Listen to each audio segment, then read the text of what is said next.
Prezados alunos, sejam bem-vindos para o nosso Prepara V1 da disciplina de Organização de Políticas de Saúde. Na aula de hoje a gente vai trabalhar um pouquinho com conceitos e com temas relacionados à evolução da história do conceito da saúde pública, né, da saúde e da doença, a questão da determinação social da saúde. Vamos trazer também esse conceito inserido aqui no Brasil, né, associando as nossas histórias da nossa política pública de saúde. Vamos falar um pouquinho do movimento da reforma sanitária e a criação do nosso Sistema Único de Saúde, que nós podemos conceituar como uma política pública de saúde. Então, vamos lá. A evolução do conceito de saúde e doença, né? O homem sempre teve essa necessidade de entender como é que o processo de adoecimento ocorre. E durante a história da humanidade, vários conceitos foram sendo colocados, postos, né? E viraram verdades durante um período da história. É um pouco complicado nós vermos, a partir da nossa perspectiva atual, com a nossa tecnologia, com tudo que nós conseguimos agregar, entender esses conceitos numa perspectiva somente atual. A gente tem que entender o conhecimento da época, né? Então, a medicina grega, Hipócrates, já falava desse processo de adoecimento vinculado a fluidos, né? E da necessidade de haver uma harmonia entre os fluidos. Então, na Grécia, as cidades são altas, o sol bate de uma determinada posição para que ele tenha o sol durante a maior parte do tempo, o vento também, tudo isso para tentar um equilíbrio entre os fluidos ou os humores do corpo que poderiam provocar o adoecimento, muito calor, muito frio, muito sangue, né? O que eles faziam, as sangrias, tudo isso tem relação com a visão de Hipócrates na medicina grega. Depois, na época da Idade Média, nós tivemos a associação muito forte entre a doença e o castigo de Deus, né? Então, assim, uma penalidade. Se as pessoas cometiam alguma falta, ou pecavam, elas eram castigadas por Deus com o processo de adoecimento. E muitas vezes esses conceitos ainda hoje a gente utiliza, né? A pessoa é tão ruim, então, poxa, desenvolveu uma doença também, ele era ruim, então ele aprontou, está pagando o que ele fez. Então, são conceitos que a gente ainda traz para a nossa época contemporânea atual, né? Depois veio a teoria dos miasmas, que foi uma teoria que ficou bem proeminente. E quando a gente fala em teoria, a gente diz que ela tem que explicar 100% dos casos. Se ela explicar 99%, ela não é mais aceita. E a teoria dos miasmas, ela dizia que os gases oriundos da putrefação da matéria é que levavam ao adoecimento. Nesse contexto, ocorria porque eles não tinham tecnologia, então existia uma observação muito crítica, em que aqueles lugares em que eu tinha uma sujeira, um mau cheiro, eu teria também maior processo de adoecimento, né? Então, assim, as condições de vida daquela população, elas não eram vistas como nós vemos atualmente, mas sim como uma observação sobre o cheiro, sobre um lugar que não era salubre dentro daquela perspectiva. A teoria dos miasmas também ajudou a ideia de que a gente tem que enterrar os mortos, porque a carne na putrefação vai levar ao processo de adoecimento e ajuda essa disseminação desse processo de adoecimento. Nós tivemos assim, vários estudiosos que foram agregando, porque uma teoria ela não passa para uma outra teoria, né, de explicação sem passos, né, sem pequenas descobertas, e não existe um salto. Então, a gente tem Paracelsus, que começou a trabalhar que as doenças eram provocadas por agentes externos ao organismo e que tinha uma regulação da função química, ele começou a estudar essa relação.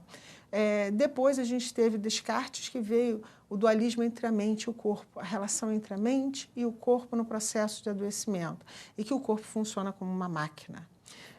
Com o nascimento da epidemiologia, por John Snow, que ele conseguiu, de uma maneira sistemática, né, numa epidemia de cólera em Londres, a nobreza chamou ele para ele poder explicar por que a epidemia estava pegando pessoas que antes não pegavam, né? Porque a organização das cidades tinha muito a ver com a teoria dos miasmas, né? Os castelos ficavam no alto na Europa, tudo para fugir dos gases que provocavam o adoecimento. Então, John Snow conseguiu sistematizar e descobrir que não eram os gases que estavam levando ao adoecimento. Existia alguma coisa na água. E isso ele chamou de agente infeccioso. Existia um agente infeccioso e esse agente infeccioso é que levava o processo de adoecimento. Ele poderia estar na água, poderia estar numa pessoa, poderia estar no ar, poderia estar na comida. Então, todo o trabalho feito por John Snow, ainda hoje, ele fundamenta todo o processo que nós fazemos hoje na investigação das doenças, das epidemias, dos surtos no mundo inteiro. E o livro que ele publicou, desse trabalho dele, ainda hoje ele é reeditado e é leitura obrigatória para as pessoas que vão trabalhar na área ou que desejam se estruturar na área de saúde pública.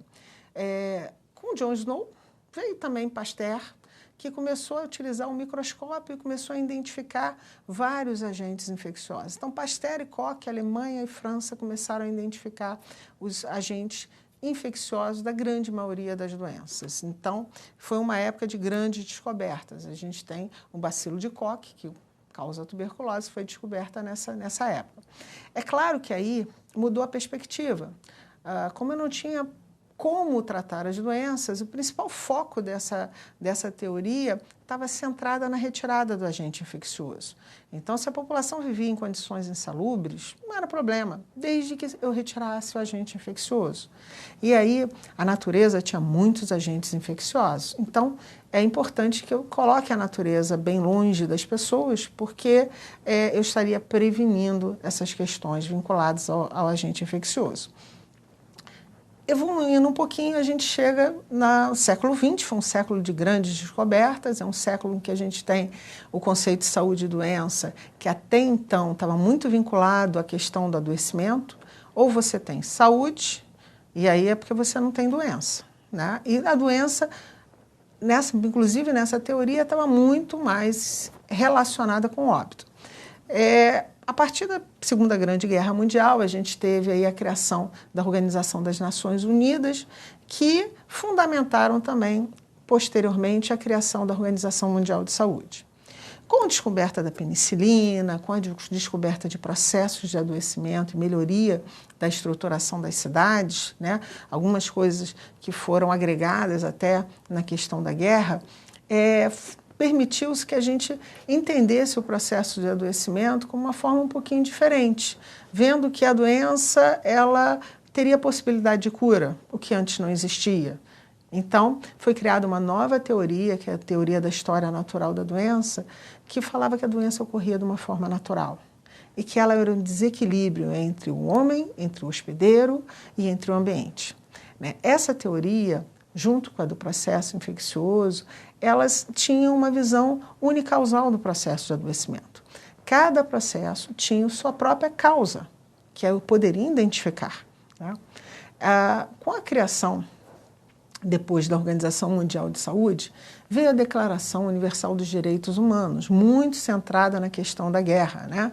E aí, a Organização Mundial de Saúde quis romper um pouquinho com essa perspectiva de que a saúde estava vinculada à doença. Ou seja, eu vou investir na saúde, eu vou construir hospitais.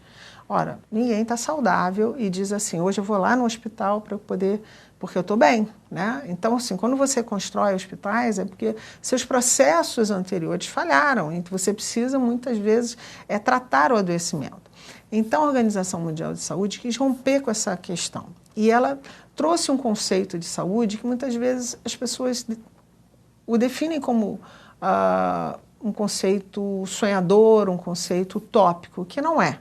Né? Ela definiu a saúde como estado de completo bem-estar físico, mental e social e não apenas a ausência de doença. Né?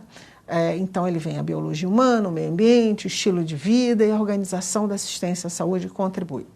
E ela trabalha conceitos muito bem definidos, porque se a gente for pensar de uma maneira simplista e entender que como eu posso ter um conceito estático num ser humano que é extremamente instável, né? A gente não mantém a nossa pressão a 12/8 o tempo todo, a gente não mantém os nossos batimentos certinhos, a gente não mantém a frequência respiratória nem a descarga hormonal. Como é que eu posso adequar o homem a esse tipo de conceito de saúde? Não foi isso que a Organização Mundial de Saúde quis dizer. Ela entra com uma história de bem-estar, né? O bem-estar, ele não pode ser percebido de forma individualmente, ele só é percebido de forma coletiva, né? E ela coloca que a saúde, ela tem fatores muito fortes. Eu tenho que pensar na saúde, eu tenho que pensar em investir em políticas que visam melhorar a questão física, mas que também políticas que visam garantir a questão social e que visam garantir a questão psíquica. Então, ela junta todos os três elementos e fala que para eu garantir o bem-estar da população, eu tenho que investir em todas essas áreas. E não mais de uma maneira individual, sim de uma maneira coletiva.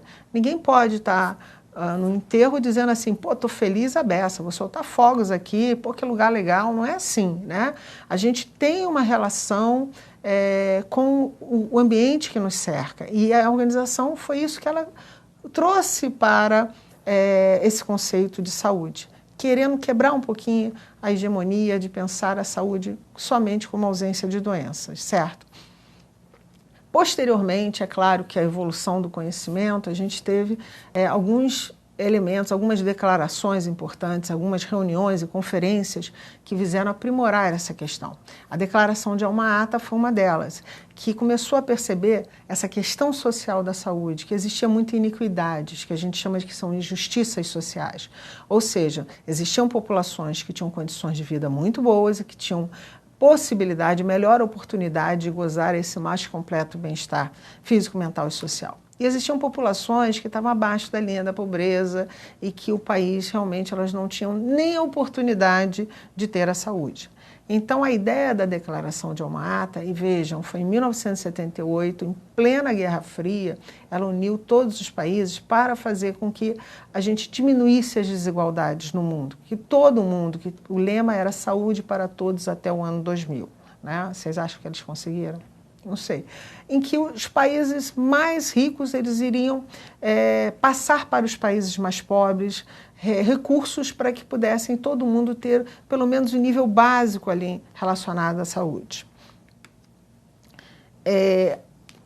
Existem conceitos que a gente começou a falar aqui que é importante antes da gente ver as conferências que vieram posterior à Alma-Ata, que é o conceito de saúde pública, que é um conceito antigo que a gente utiliza muito, mas ele está muito centrado em ações de promoção, mas vinculado ainda a uma visão médica, né, da medicina vinculada à saúde, de ações de prevenção, higienistas, né? E a gente tem um conceito de saúde coletiva, que veio se contrapor a esse conceito, dizendo que é muito mais amplo pensar a saúde. Eu preciso de outras disciplinas, não somente a medicina, para que eu possa entender esse conceito de saúde, pudesse atuar em prol desse conceito de saúde, que tem a visão psíquica, física e social. E o conceito de saúde comunitária, que é mais recente, e que traz a questão do território, das pessoas que vivem no território, de uma abordagem coletiva e da participação dessas pessoas efetivamente como atores, de maneira proativa, como atores principais nos processos de adoecimento relacionados ao seu território e à sua população. Então, dá um protagonismo de um saber não técnico e inclui esse saber não técnico com os saberes técnicos das disciplinas ampliadas que ajudam nessa concepção da saúde. Pois bem, acho que a gente já abordou bastante a questão da determinação social da saúde quando eu trabalhei esses conceitos para vocês, mas quando a gente fala da questão de uma teoria que diz que a saúde ela tem um forte impacto da determinação social, vem sempre o conceito de qualidade de vida, que muitos alunos falam de qualidade de vida como uma coisa usual. Quando às vezes quer fazer um trabalho, a qualidade de vida é um conceito complexo, né? Que ela tem várias dimensões. A gente não consegue avaliar a qualidade de vida somente em uma dimensão, a gente tem que trabalhar todo esse conjunto de dimensões. Então, vai desde a capacidade do indivíduo, o ambiente físico que o cerca, a questão política, moral, social, as próprias verdades, a questão do costume das pessoas que habitam um determinado espaço. Então, todo esse conceito de qualidade de vida, ele também está centrado na satisfação, né, de como está sendo organizada, na questão do bem-estar que está inserido nele. Mas a gente tem instrumentos validados pela Organização Mundial de Saúde que conseguem determinar o impacto de cada um dessas dimensões na qualidade de vida de uma pessoa.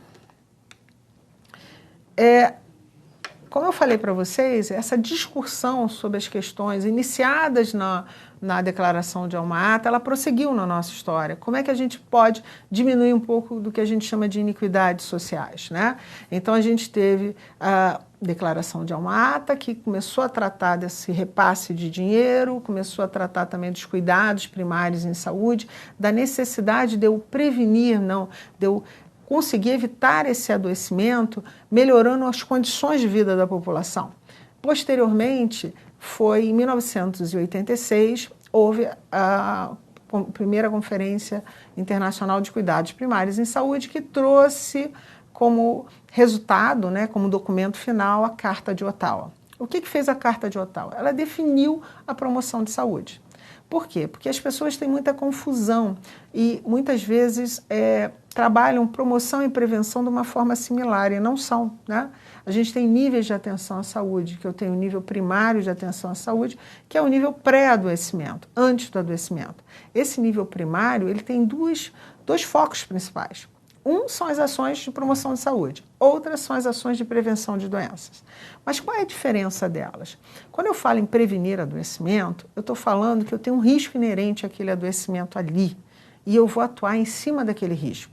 Ou seja, a gente vacina contra a influenza a população idosa, a população gestante, os profissionais de saúde, porque eles são a população que tem o maior risco de complicações relacionadas à influenza, se eu for pensar numa população geral do país. Seriam aqueles que teriam mais risco de óbito, seriam aqueles que teriam mais risco de apresentar complicações que vão impactar na saúde deles. Essa ação é pontual. Ela tem um prazo que inicia e termina.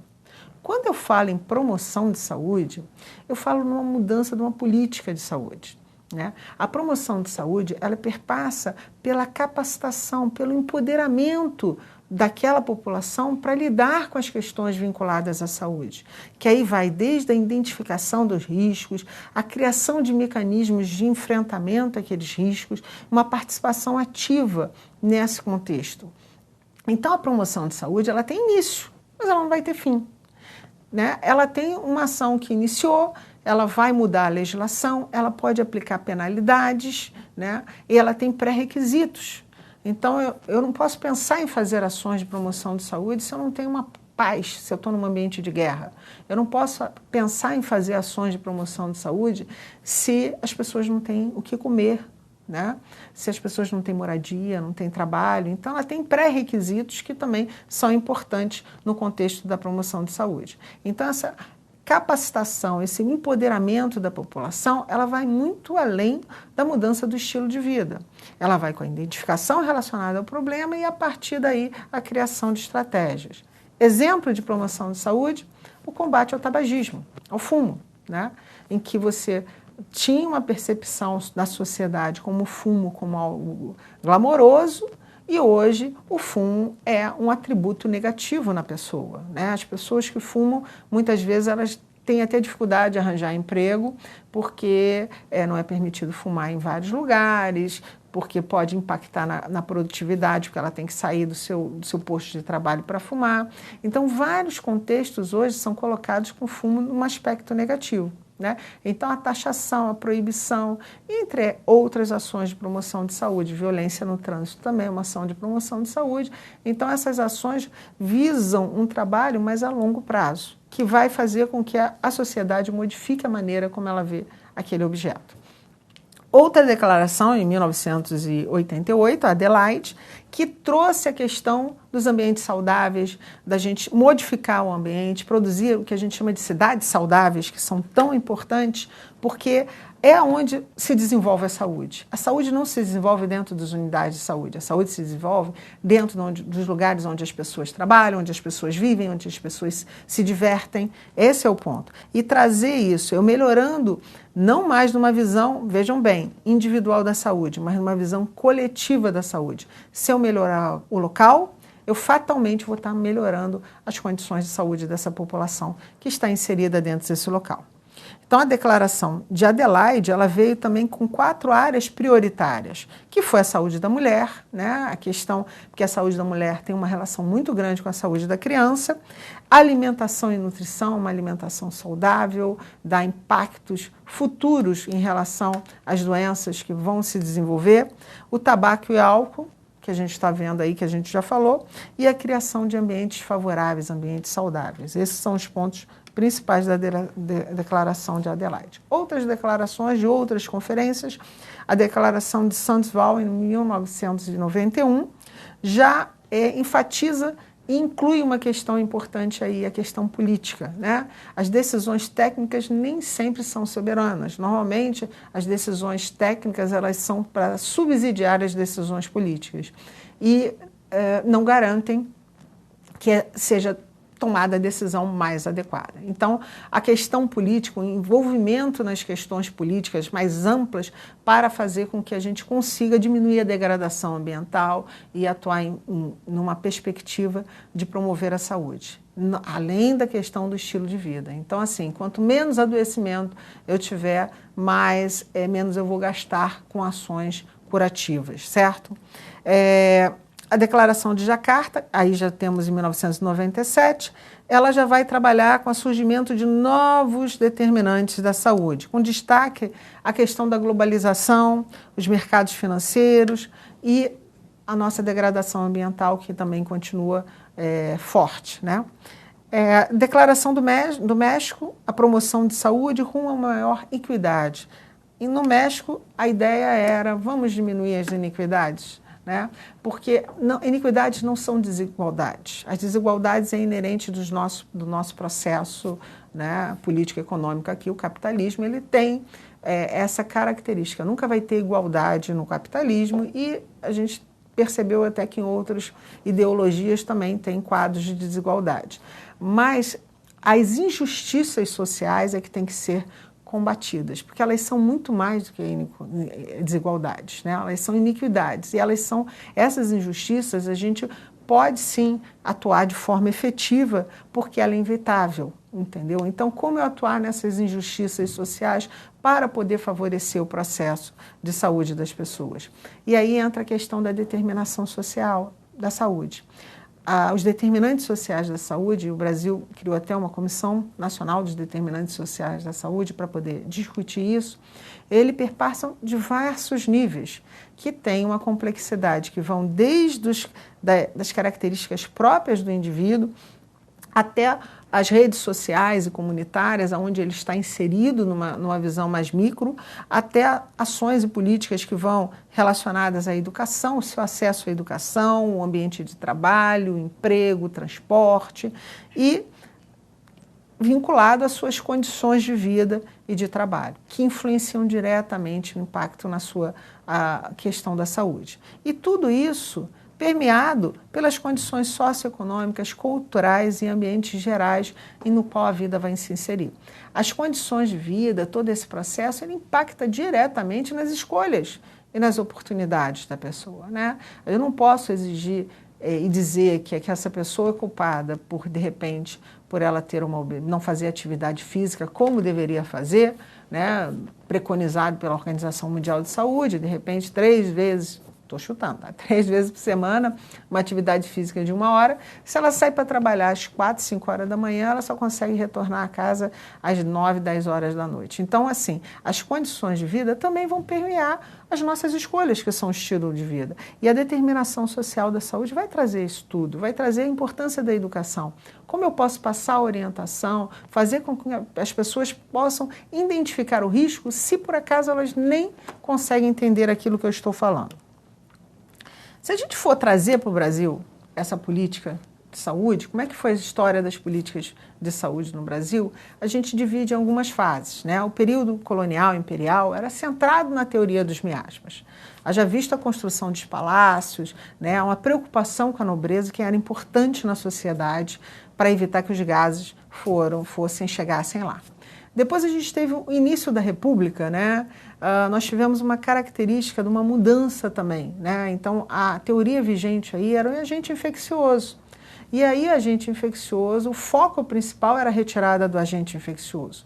A gente teve uma concentração muito grande nas cidades, da população, principalmente depois da abolição da escravidão no Brasil, em que essa população que era especializada no campo, não queria mais ficar no campo, porque o campo era uma memória de dor e sofrimento. E foi para a cidade. Chegando lá, ela não poderia estudar, não poderia trabalhar.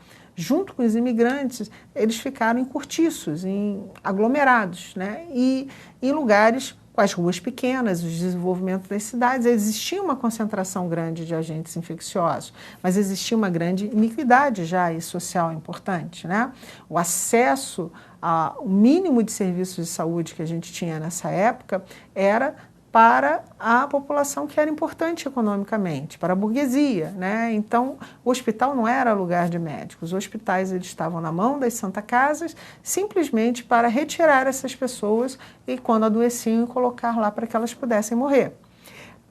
A saúde era desenvolvida por uma política de saúde, polícia sanitária. A polícia sanitária, quando você adoecia ou morria alguém na sua casa, ela ia na sua casa, retirava o corpo, pegava o pertence dessa pessoa, queimava na frente da casa, marcava a casa e levava a família para uma quarentena. A família não mais voltava. Então, muita opressão na área da saúde.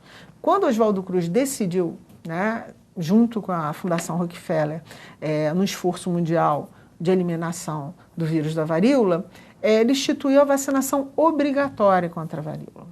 E aí eu pergunto para vocês, qual foi a primeira população a ser vacinada? Os nobres, os burgueses ou a população que não tinha impacto social nenhum? Claro que era a população que não tinha impacto social nenhum. E essa população, se hoje a vacina já causa muita desconfiança, né? As pessoas acham, vamos dizer, um idoso de repente tomou a vacina de manhã, teve um infarto, à tarde vai dizer que a vacina levou ao infarto. A vacina sempre causa um certo desconforto, apesar de ser provada que ela é extremamente eficaz e importantíssima nas nossas políticas de saúde. Naquela época, então, a ideia é que eles estavam querendo matar as pessoas que eram pobres. Já tinham tirado os cortiços, já tinham jogado essa população, deixado elas acometerem as áreas periféricas, né, em condições subhumanas, mas mais uma vacina, menos uma vacina não teria tanta importância, né? Agora eles queriam efetivamente matar e a polícia sanitária que instituía a vacinação. Nesse período, alguns militares revoltosos tentaram tomar o poder. Nós tivemos a revolta da vacina, que foi um marco importante da nossa história. Apesar disso, os avanços dessa vacinação obrigatória fortaleceram o ministro da Saúde, que na época era Oswaldo Cruz. Depois nós tivemos uma era Vargas, que a gente já tinha aquela ideia da doença acontecendo como um processo natural, né? Na era Vargas nós tivemos várias fases, né, do governo provisório, do governo constitucional e também do Estado Novo. Na era Vargas nós tivemos a criação do Ministério da Saúde, que era focado nas ações não assistenciais, nas ações de prevenção, nas ações vinculadas ao nível primário de atenção à saúde.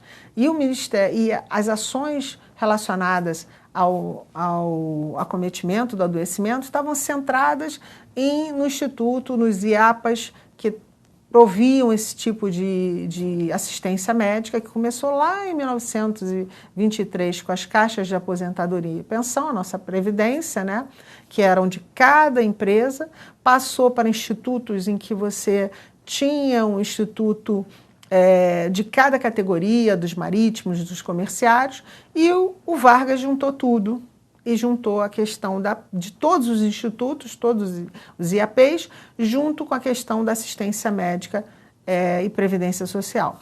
Nessa conjuntura, quem tinha direito à assistência médica era quem tinha carteira assinada, quem pertencia a uma área da economia. Então, a gente vivia uma perspectiva de uma política que era uma política excludente de saúde como mérito. E isso também foi consolidado durante o regime militar, em que você tem toda uma política em que o desenvolvimento dessas ações sempre focadas na questão da saúde como mérito. No final da época do regime militar, em 1986, começou a surgir, antes mesmo dele, já movimentos de periferia, de pessoas misturando a sociedade civil e estudantes, professores, para discutir as questões vinculadas à saúde, numa perspectiva ampla da saúde. A gente viveu uma época muito grande de impacto na saúde, mas de investimento na doença, né? A criação de hospitais, tecnologias, tudo permeada por uma indústria da saúde que estava crescendo no mundo inteiro.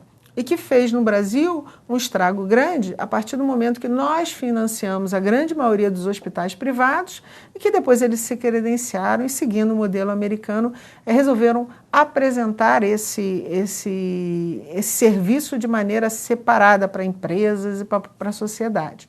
E aí a crise na saúde era grande nessa época. O movimento de reforma sanitária ele veio com a abertura política e essa abertura política permitiu que na Escola Nacional de Saúde Pública, com um grupo de pesquisadores, com um grupo de sindicalistas e alguns movimentos sociais, começassem a pensar um novo sistema de saúde. Um sistema de saúde que não mais pensasse dessa forma como uma forma excludente, mas que fosse includente, que permitisse uma grande participação da sociedade. E esse anos 80, ele foi já movimento, a gente teve as ações institucionais de saúde, ações descentralizadas que estavam vindo a desenvolver ações de saúde mais no interior, dar mais poder ao local, que hoje ganhou um contexto importante, e o local é um município, né? Então, toda essa questão foi fundamental para a criação, pela reforma sanitária, de um sistema único de saúde. Esse sistema único de saúde, que foi pensado na reforma sanitária, foi levado para a 8ª Conferência Nacional de Saúde, que foi uma abertura ampla para a sociedade poder discutir uma nova política pública de saúde. Nós percebemos muitas vezes o Sistema Único de Saúde como hospitais. Os hospitais representam 30% das ações do Sistema Único de Saúde. Mesmo aquelas pessoas que têm plano de saúde e que dizem assim, eu não uso o SUS, usa sim, usa o tempo todo o Sistema Único de Saúde. Porque ele é uma política pública de saúde, ele te assiste em várias outras ações e te garante o seu bem-estar em várias outras instâncias que muitas vezes vocês não conseguem nem identificar. Então, uma maneira de tornar o sistema de saúde forte foi colocar ele dentro da Constituição Federal. Por quê? Porque na Constituição Federal, para que eu possa modificar a Constituição Federal, eu tenho que ter um quórum muito qualificado. Então, um artigo da Constituição ele não pode ser modificado de maneira simples. Então, foi uma garantia de colocar lá na Constituição Federal, e a briga na Constituinte foi grande, de definir a saúde. Porque a definição de saúde já traz em si, né, os conceitos do SUS. Porque a gente define a saúde como um direito, a cidadania, né? A saúde é um direito, a definição ampliada da saúde, que diz que a saúde é o mais completo bem-estar físico, mental e social, garantido, né, mediante as políticas públicas, políticas econômicas, políticas de meio ambiente, ela não só a ausência de doenças, então ela traz a saúde como direito do povo brasileiro. Né? E ela cria o SUS também, no artigo 198, e diz que o SUS é uma rede regionalizada, hierarquizada. Ele não fala ali que é hospital, ele fala que é uma rede de serviços que pode ser regionalizada, hierarquizada, descentralizada, que tem uma direção única em cada esfera, que pode ser composto por serviços direto da autarquia, pode ser composto por fundações também mantidas pelo poder público, e aí a grande derrota do SUS. A iniciativa privada pode funcionar no SUS, pode de maneira complementar. Né? Foi uma coisa que não estava pensado na reforma sanitária, mas na Constituição as pessoas não conseguiram que isso fosse colocado. o SUS foi criado, mas ele precisa de leis que possam regulamentar. Então, as leis que regulamentaram o Sistema Único de Saúde, a gente tem a Lei 8080, que diz como é que ele se organiza em território nacional, e a Lei 8142, que fala da questão da participação social e do financiamento, como é que os recursos iriam vir através da criação de fundos, o Fundo Nacional de Saúde, o Fundo Municipal de Saúde e o Fundo Estadual de Saúde. Por fim, um dos últimos, né, é o Decreto 7.508, que fala da questão da regionalização do Sistema Único de Saúde. Cria um contrato operativo para que as ações possam ser regionalizadas para diminuir as iniquidades vinculadas à saúde. E o artigo 200 define o que é competência do SUS. E aí vocês vão ver, quando vocês lerem o artigo 200, que o SUS é muito mais amplo do que a gente imagina. As competências do SUS, a gente tem o desenvolvimento de saúde, em relação a linhas de pesquisa, a gente tem a vigilância dos produtos, né, dos serviços de saúde, todos os serviços que possam estar vinculados à saúde, ou seja, o SUS fiscaliza a produção, né, de medicamentos, o SUS também produz medicamentos, o SUS fiscaliza o comércio desses medicamentos, de produtos correlatos, da água que você bebe, do shampoo que você usa, do procedimento que você faz num salão de cabeleireiro, da manicure, o SUS fiscaliza o hospital, o SUS fiscaliza o supermercado, o açougue, entendeu? Então, a clínica, né? O SUS fiscaliza os consultórios, então ele tem uma abrangência muito grande. Qualquer produto, qualquer ação, produtos tóxicos também, toda a comercialização, toda a questão até do descarte desse produto é de competência do Sistema Único de Saúde. E o SUS também define quem é o profissional de saúde que ele quer que seja formado, porque ele é o maior empregador do Brasil, ele tem uma abrangência muito grande. A gente não pode entender o Sistema Único de Saúde simplesmente como se o Brasil tivesse somente um sistema, né? Ele é único? Não, porque nós temos o sistema privado de saúde, mas ele é único na sua forma organizacional no país inteiro, né? Ele dá ao município a possibilidade de atuar de maneira descentralizada, mas ele tem 3 princípios doutrinários muito fortes. A universalidade. A saúde não estava na Constituição? Então a saúde é direito de todos. Estando em território nacional, você tem direito à saúde. Ou seja, se você morar num estado e estiver passeando em outro estado e passar mal, você tem direito ao atendimento, né? Se uma pessoa, um estrangeiro de outro país, chegar aqui no Brasil, beber umas caipirinhas, passar mal, quebrar uma perna e ter que botar um fixador, tem que fazer, o hospital público vai atendê-lo, ele vai fazer todo o procedimento e ele não vai ser cobrado. Por quê? Porque ele está em território nacional, tem direito à saúde. Isso quando eu falo de princípios doutrinários, isso em atuações de emergência. Vamos dar um parênteses aqui. Quando eu falo de Centro Municipal de Saúde, quando eu falo de estratégia de saúde da família, quando eu falo de atenção básica, ela tem um território definidozinho. E ela é um tipo de cuidado continuado. Ou seja, se eu estou a minha família está cadastrada numa estratégia de saúde da família e vem uma sobrinha minha para fazer que está grávida, para passar um mês comigo. Aí chega a época dela consultar, não, eu vou lá então no seu Centro Municipal de Saúde fazer a minha consulta. Pode ser negado? Pode. Porque e não fere nenhum princípio da universalidade, porque esse atendimento é feito pela atenção básica no território que ela mora. Ela tem lá o serviço e é lá que ela tem que ser atendida, porque é um atendimento de continuidade. Se ela passar mal, é claro que ela vai ser atendida em qualquer unidade, inclusive unidades privadas. Se a pessoa passar mal na frente de um grande hospital privado, ele é obrigado a prestar o primeiro atendimento. Ele não vai te internar, mas ele é obrigado a prestar o primeiro atendimento e estabilizar, porque a saúde é direito de todos. Ele não está falando que é só no SUS. O segundo princípio doutrinário é a equidade, né? Eu tenho que igualar, eu não posso oferecer tudo igual para todo mundo. Eu tenho que oferecer serviços de acordo com as necessidades da pessoa, de acordo com as especificidades do local, para que eu possa igualar o quê? A oportunidade dessas pessoas terem saúde. O que eu quero igualar na equidade é a oportunidade de ter saúde. Então, se eu tenho um lugar, uma comunidade muito pobre e uma área muito rica, eu não posso oferecer a mesma coisa para as duas pessoas. O serviço de saúde, as ações de saúde que vão ser oferecidos para a comunidade que vive em situação de risco é bem diferente do serviço que eu tenho que oferecer para o pessoal que tem um poder aquisitivo, que tem talvez o risco minimizado, né? Não quer dizer que é melhor ou pior, mas alguns serviços que na comunidade, que eles vão fazer um impacto muito grande, aqui na área em que eu tenho um poder aquisitivo muito grande, não vão. Eu posso ter situações em que eu tenha na comunidade uma prevalência maior das doenças infecto-contagiosas e eu tenho que agir nisso, e eu posso ter numa área em que eu tenho um poder aquisitivo maior, uma prevalência mais das doenças crônico-degenerativas, né? Da diabetes, da hipertensão. Então, são ações diferenciadas.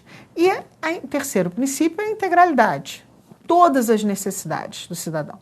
Então, o SUS vai desde a promoção de saúde, ele participa das ações de promoção de saúde, tanto aqui, acho que nós citamos aqui a questão da violência no trânsito, tanto do tabaco quanto da alimentação saudável. Ele participa das ações, ele tem ações de prevenção de doenças, olha, vacinação, ações que vão diagnosticar, né, fazer um diagnóstico das doenças, o tratamento clínico, cirúrgico, fisioterapêutico, qualquer reabilitação, todas essas ações estão vinculadas ao transplante de órgão, também está vinculado. Nós somos o primeiro público no mundo em transplante de órgãos. Quer dizer, o Sistema Único de Saúde é muito mais abrangente do que a gente pensa somente a nível dos hospitais. As diretrizes que eles são construídos é a diretriz da descentralização. Eu dei poder ao município. O município, nós vimos em todas aquelas declarações, ele ganhou um impacto muito grande, porque a saúde agora não é individual. Eu tenho que tratar da saúde das pessoas que moram naquele território, eu tenho que tratar do território para que todo mundo ali tenha a oportunidade de ter saúde. Então, dar o poder ao município, descentralizar as ações de saúde, permitiu que cada um atuasse dentro dos seus preceitos, mas de uma forma hierarquizada, organizada, ou seja, eu tenho que seguir alguns parâmetros que vêm tanto do nacional quanto do estado. Então eu vou ter toda essa hierarquização, quem manda, quem é o responsável pelo Sistema Único de Saúde a nível do município é o secretário municipal de saúde, quem é o responsável do Sistema Único de Saúde a nível do estado é o secretário estadual de saúde. E quem é responsável do sistema de saúde a nível do governo federal é o ministro da Saúde. Não existe aqui uma mudança, uma modificação, né, de que o estado manda no município ou o governo federal manda no estado. Não. Existe uns preceitos, existe um plano nacional de saúde, existe um plano estadual de saúde, existe um plano dos municipais de saúde. É claro que existe uma hierarquização entre eles. O plano nacional, ele dá parâmetros nacionais. O Estado vai olhar esse plano nacional e vai criar os parâmetros estaduais. Ele não pode mexer no que o governo federal colocou, mas ele pode agregar outras prioridades estaduais. E os municípios vão olhar esse plano estadual e vão fazer os planos deles, municipais, que eles também não vão poder mexer no que o governo federal colocou e nem que o Estado colocou, mas eles vão poder agregar novas ações de acordo com a sua realidade local. Com isso, eu consigo ter ações mais específicas, resolutivas, dentro daquele território, entendeu? E a regionalização é uma forma de agregar para permitir que a gente consiga garantir a equidade de toda a população. Eu não preciso ter uma maternidade de risco em cada município. Eu posso agregar um grupo de municípios e uma maternidade atender aquele grupo de município. Por fim, a participação social. Fundamental no Sistema Único de Saúde, que vai lá desde o preceito do Sistema Único de Saúde, em que ele foi criado com essa perspectiva. E a participação social se dá através das conferências de saúde, conferências municipais, distritais, conferência estadual e a Conferência Nacional de Saúde, que ocorre de 4 em 4 anos, que vai traçar as principais prioridades da saúde para os próximos 4 anos. E através dos conselhos de saúde, Conselho Nacional de Saúde, Conselho Municipal de Saúde e Conselho Estadual de Saúde, que fiscalizam as ações do SUS e que estão discutindo as ações do SUS para a criação desses planos municipais, estaduais e nacional de saúde. Pois bem, queria agradecer a vocês pela participação, bons estudos para vocês, espero que vocês tenham agregado a vocês alguma coisa aqui, tenham conseguido agregar e que façam uma AV1 muito boa, tá? Tchau, até a próxima.